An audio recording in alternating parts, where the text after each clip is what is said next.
আসসালামু আলাইকুম প্রিয় শিক্ষার্থী বন্ধুরা, তোমাদেরকে ইজি লার্নিং এর পক্ষ থেকে স্বাগত জানাই।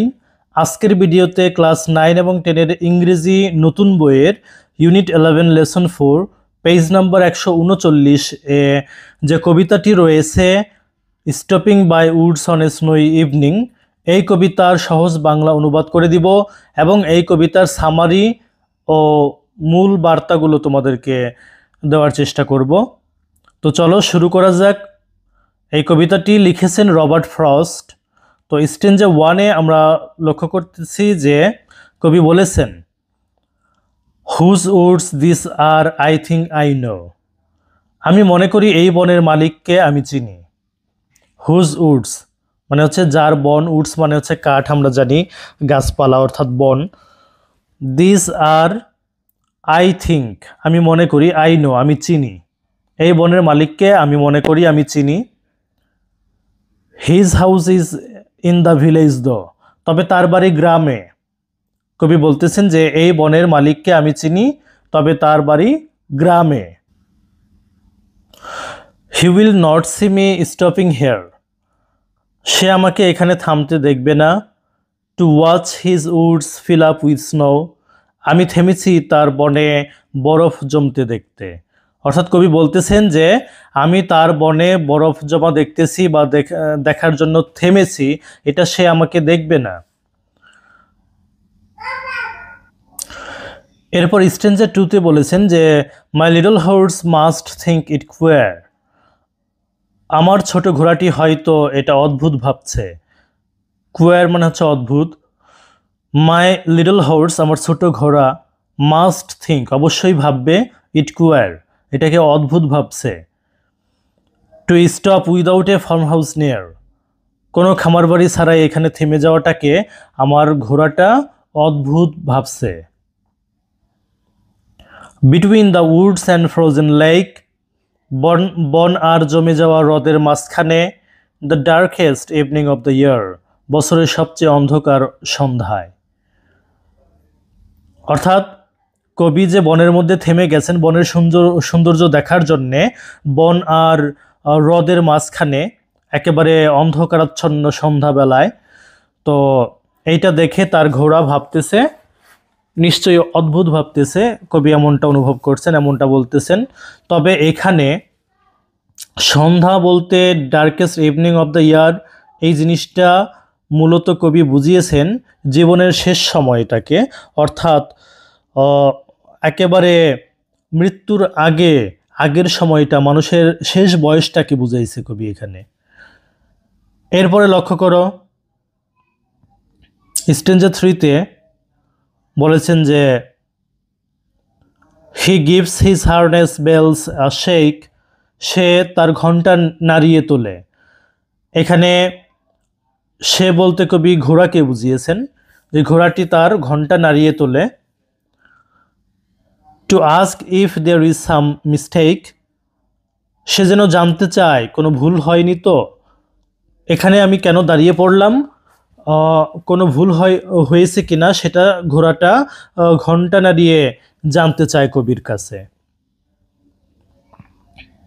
এরপর লক্ষ্য করো the only other sound's the sweep, আর কোনো শব্দ নেই, শুধু শোনা যায় sweep of easy wind and downy flake, হালকা বাতাস আর তুলোর মতো বরফ পড়ার শব্দ। শুধু আওয়াজের মধ্যে যে আওয়াজটা কবি শুনতে পান সেটা হচ্ছে হালকা বাতাস আর তুলোর মতো বরফ পড়ার শব্দ। Stanza 4, the woods are lovely dark and deep, বনটা সুন্দর, অন্ধকার আর গভীর। তাহলে এই কবিতায় বনটাকে কিভাবে কবি বর্ণনা করেছেন? সুন্দর, অন্ধকার আর গভীর বলে বর্ণনা করেছেন। But I have promises to keep, কিন্তু আমাকে রাখতে হবে কিছু প্রতিশ্রুতি। কবি বলেছেন বনটা সুন্দর, অন্ধকার আর গভীর, কিন্তু আমাকে রাখতে হবে কিছু প্রতিশ্রুতি। এখানে প্রতিশ্রুতি, কোন প্রতিশ্রুতির কথা কবি বলেছেন? মানব জীবনের প্রতিশ্রুতি। মানুষের বিভিন্ন ধরনের লক্ষ্য থাকে আর সেই লক্ষ্যগুলো পূরণ করতে হবে, সেই লক্ষ্য পূরণের প্রতিশ্রুতিগুলো কবি এখানে তুলে ধরেছেন যে আমাকে কিছু প্রতিশ্রুতি পালন করতে হবে। And miles to go before I slip, এবং ঘুমানোর আগে আমাকে পাড়ি দিতে হবে অনেক পথ। অ্যান্ড মাইলস, মাইল মাইল কয়েক মাইল পথ আমাকে পেরিয়ে যেতে হবে। বিফোর আই স্লিপ, ঘুমানোর আগে। And miles to go before I sleep, আর অনেক পথ পাড়ি দিতে হবে ঘুমানোর আগে। তো এখানে অনেক পথ পাড়ি দিতে হবে বলতে কবি বোঝাতে চেয়েছেন পার্থিব জীবনের অনেক দায় দায়িত্ব রয়েছে মানুষের, সেগুলো তাদের পূরণ করতে হবে।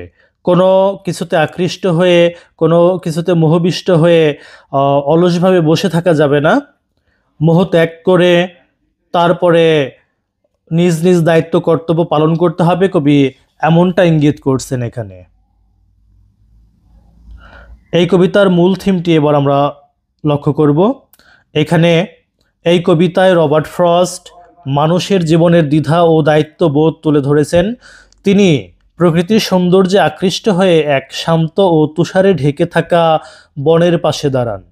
তবে সেই সৌন্দর্য উপভোগ করার মাঝেও তিনি স্মরণ করেন যে তার জীবনে অনেক দায়িত্ব প্রতিশ্রুতি আছে যা তাকে পালন করতে হবে।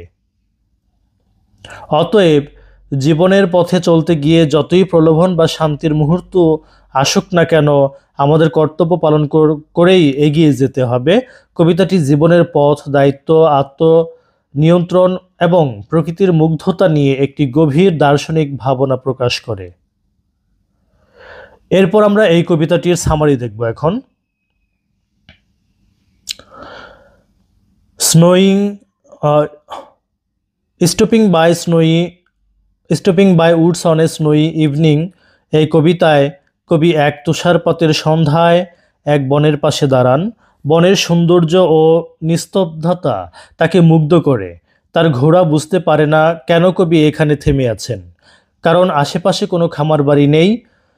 শুধু বরফ পড়ার শব্দ ও বাতাসের ধারা চারপাশে নীরবতা তৈরি করছে।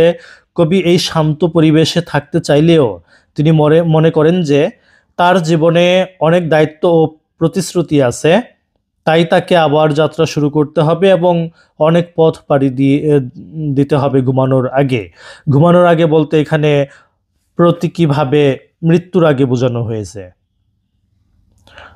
এই কবিতাটির মূল বার্তা হলো জীবনে শান্তি ও সৌন্দর্যের মুহূর্ত থাকলেও আমাদের কর্তব্য ও দায়িত্ব শেষ না করে থেমে থাকা চলে না।